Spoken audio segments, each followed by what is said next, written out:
Let's face it, some bikes exist just to remind us that not everyone should be allowed a debit card and a motorcycle license at the same time. If you've ever said this bike looks fast while ignoring literally everything else about it, congratulations, you might just be the target audience for today's list. We're counting down 15 motorcycles that only clueless riders would be proud of, from budget disasters to overpriced plastic trophies. If you're sensitive, now's your chance to click away. Everyone else, helmets on. Let's roast. 15. Big Dog K9, the chiropractor's retirement plan. The Big Dog K9 is one of those bikes that looks impressive standing still. But the moment you start riding, reality hits. With its stretched frame, massive 300mm rear tire, and long front rake, the K9 wasn't built for handling or comfort. It's a chopper through and through, designed more for style than function. At over $30,000 when new, it promised custom bike aesthetics straight from the factory. But what riders quickly learned is that aggressive styling came with serious trade-offs. Tight corners feel like a chore, and even simple turns require effort and planning. The riding position is stretched out and unforgiving, while the suspension offers very little give, turning long rides into endurance tests. Its 1800cc V-twin engine packs a punch, but with vibrations, questionable reliability, and minimal comfort, that power becomes less of a thrill and more of a hassle. Ultimately, the K9 is more of a showpiece than a daily rider, ideal if your goal is to stand out at bike night, not log real miles. For most riders, it's a harsh lesson in form over function. 14. Honda NM4, the scooter that cosplays Batman. The Honda NM4 is what happens when a motorcycle designer binge-watches anime and decides reality should just catch up. It looks like something Batman might ride. If Bruce Wayne had a midlife crisis and swapped out the Bat-cycle for a scooter with cosplay armor. Powered by a 670 cubic centimeter parallel twin engine and equipped with an automatic transmission, the NM4 is more twist and go than grab and rip. While the tech is decent, the riding experience lacks the connection most motorcyclists crave. There are no gears to shift, no real sense of control, just a lot of plastic and a very laid-back riding position that feels like sitting in a lounge chair strapped to a vacuum cleaner. Originally priced around $11,000, the NM4 asks cruiser money for scooter vibes. Sure, it's unique, and some folks appreciate that bold, out-there styling. But for many riders, it ends up being the answer to a question no one asked. If you're buying this, you're either deeply into futuristic aesthetics or just lost a bet. 13. Kawasaki Ninja 650, the sport bike imposter. The Kawasaki Ninja 650 wears the Ninja badge proudly, but let's not get carried away. This isn't a track-slaying supersport. It's a well-behaved commuter wrapped in aggressive fairings. Kawasaki gave it the looks of its more powerful siblings, but under the hood, it's tuned for everyday riding, not knee-dragging glory. With its 649 cubic centimeter parallel twin engine and upright ergonomics, the Ninja 650 is approachable, comfortable, and great for newer riders. But somewhere along the way, it started getting mistaken for a serious sport bike. That's when things got awkward, especially when owners start talking lap times after bolting on a slip-on exhaust and a tank pad. To be clear, the Ninja 650 does a lot right. It's reliable, affordable, and versatile. But when it's paraded around as a high-performance machine, it feels like watching someone wear a superhero costume to a job interview. It might look the part, but seasoned riders know better. It's not a bad bike. Just don't confuse the outfit for the superpowers. 12. Ducati Davel V4. Power cruiser or expensive midlife crisis. The Ducati Davel V4 is what happens when a sport bike and a cruiser get into a messy relationship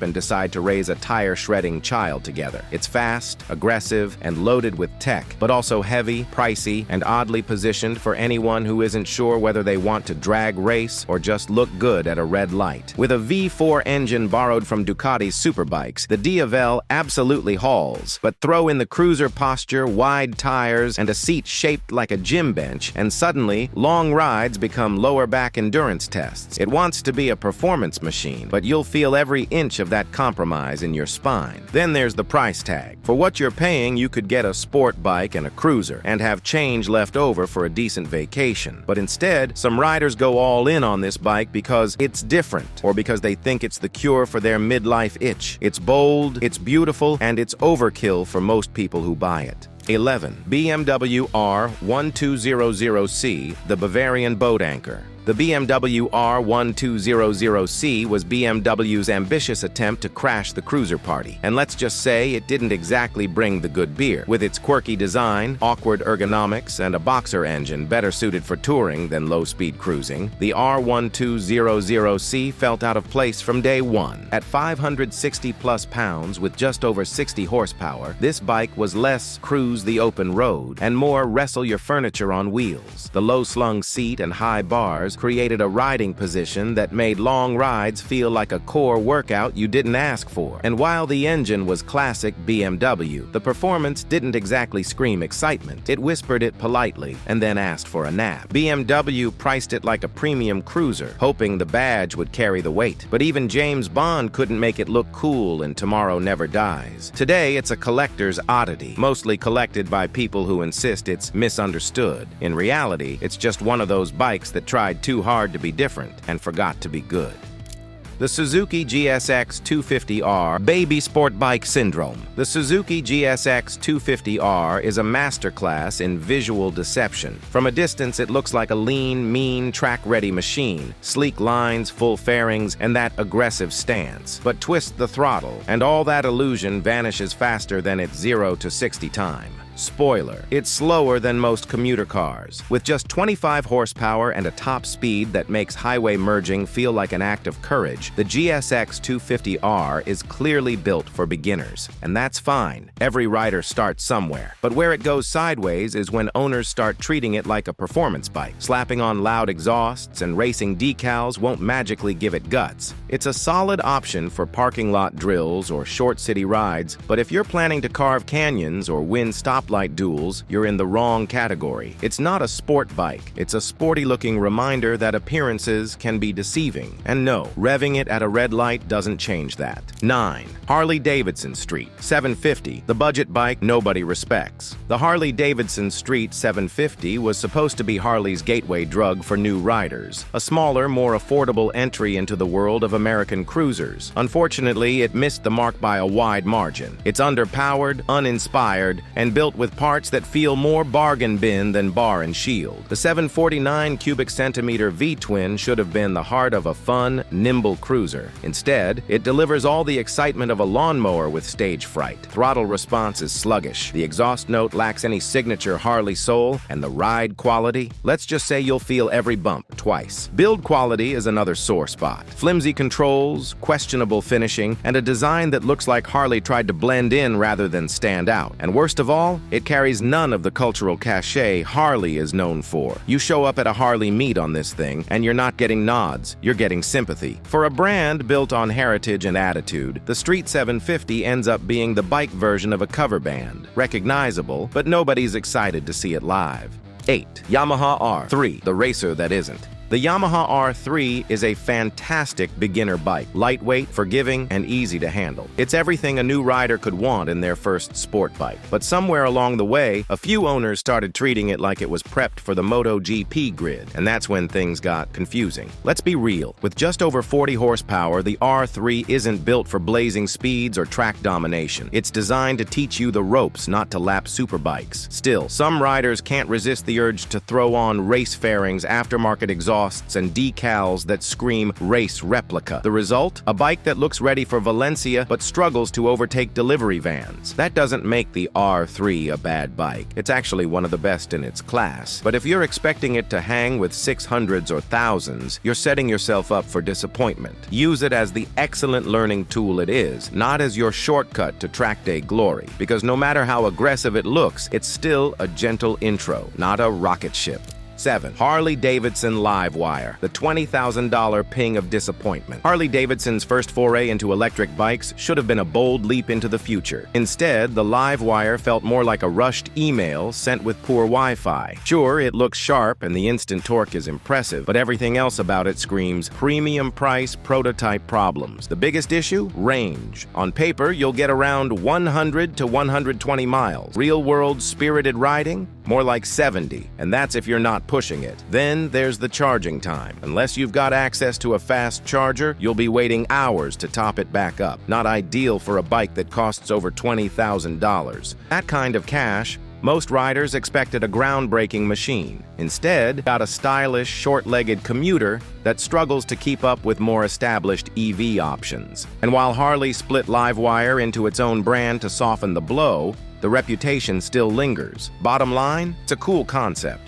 But at that price, you could grab a Zero and still afford a decent gas bike. The LiveWire, it's more marketing hype than meaningful ride. 6. Honda DN01. What were they smoking? The Honda DN01 is less of a motorcycle and more of an existential crisis on two wheels. It's part cruiser, part scooter, part something. Even Honda didn't seem entirely sure what they were going for. With its low-slung frame, swoopy bodywork, and automatic CVT transmission, the DN01 looks like a concept sketch that accidentally made it into production. Performance-wise, it's just as confused. A 680cc V-twin engine sounds respectable until you realize it's tuned for maximum mediocrity. Combine that with a transmission that removes all rider engagement, and you've got a ride that feels about as thrilling as an escalator. And then there's the price. Over $15,000 when it launched. For a bike that didn't really know what it was, that's a bold move. Most riders didn't bite, and those who did were left explaining their purchase like someone who accidentally adopted a robotic greyhound. Today, the DN01 is a rare sight, mostly because no one wants to be seen on one. If motorcycles had a midlife identity crisis, this would be it. 5. Royal Enfield Himalayan. The adventure bike that hates adventure. At first glance, the Royal Enfield Himalayan looks like it was born to conquer mountains. Rugged, tall, and draped in luggage racks like it just finished a solo trip across Nepal. But the reality is a little less heroic and a lot more agricultural. Powered by a modest 411 cubic centimeter single-cylinder engine, the Himalayan produces just 24 horsepower. That's not a typo. It struggles to maintain highway speeds, and when it finally does, the vibrations make it feel like you're riding a washing machine mid-spin. Off-road? Sure. If you're okay with the occasional broken weld or electrical gremlin tagging along for the ride, yes, it's budget-friendly, but so are tents from gas stations, and you wouldn't want to trust those in a storm either. Owners often describe it as charming, which is usually code for "I've accepted its flaws." The Himalayan might have the looks of an adventurer, but in practice, it's more suited to back roads and backup plans. Great for leisurely exploration, just don't expect it to survive actual adventure without a few breakdowns and a backup toolkit.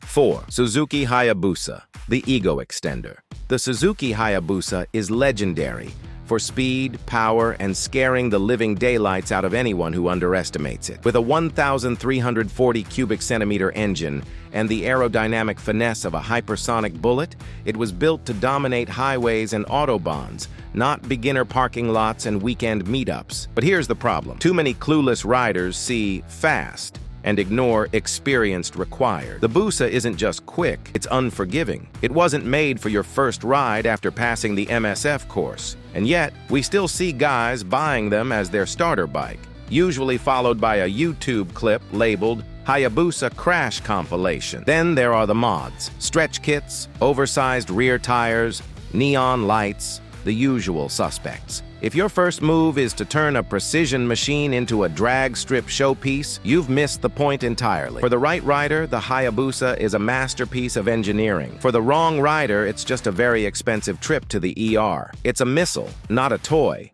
and not every garage needs one. 3.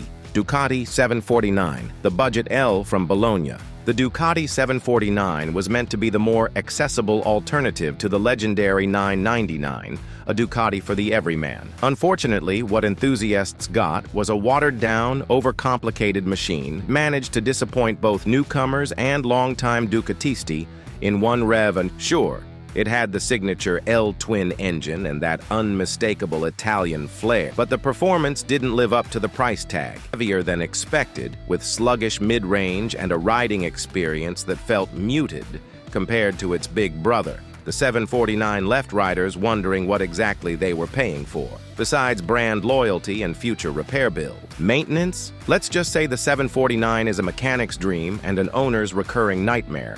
Valve adjustments are complicated, parts are pricey, and reliability is, let's call it, selective. Even Ducati fans struggle to defend it. It doesn't have the raw charm of the 748 or the prestige of the 999. What it does offer is a lesson in settling. If you enjoy paying premium for mediocrity, the 749 has your name on it. 2. CF Moto 300NK, the Wish.com naked bike.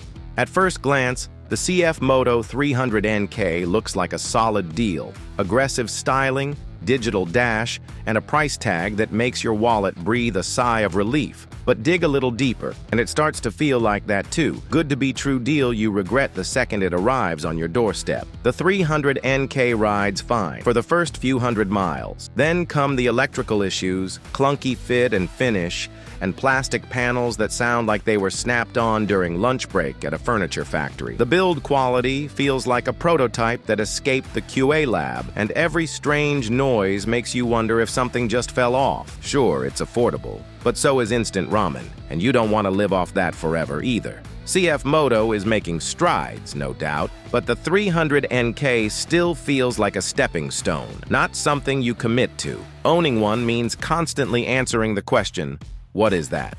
And unfortunately, the answer is often an ongoing project.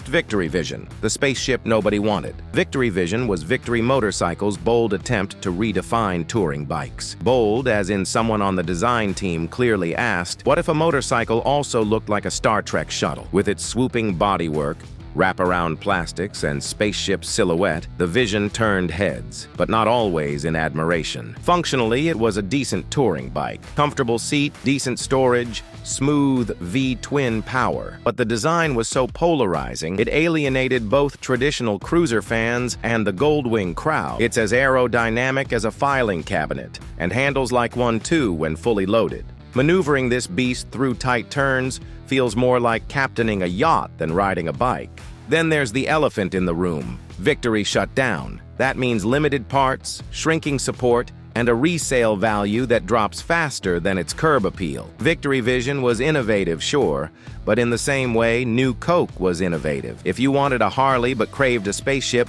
this was your jam. For everyone else, it was a hard pass wrapped in too much plastic. So there you have it. 15 motorcycles that make you question if some people buy with their heart, their wallet, or just total ignorance. If you saw your bike on this list, don't worry, it's not personal. Unless you ride a Hayabusa with neon lights and shorts, then yes, it's personal. Drop your hottest take in the comments. Which bike deserves to be here? Which one didn't? And if you really want to hurt my feelings, list a bike you think I ride. Smash that like, slap that subscribe, and as always, ride safe, ride smart, and please stop buying motorcycles because your neighbor said it looked fast.